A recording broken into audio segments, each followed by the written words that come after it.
حميدي.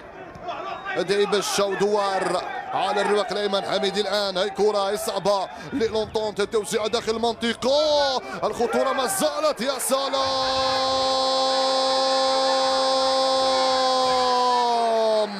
اول اهداف هذه المباراه لمصلحه وفاق سطيف عن طريق زروقي بعد لعبه متميزه وتوزيعه كانت من كمال حميدي على مستوى القائم الثاني. الابعاد كان عند زروقي، لم يتردد لم يتهاون، وضع الكره في الشباك واعلن عن اول اهداف في هذه المباراه لمصلحه عناصر وفاق سطيف.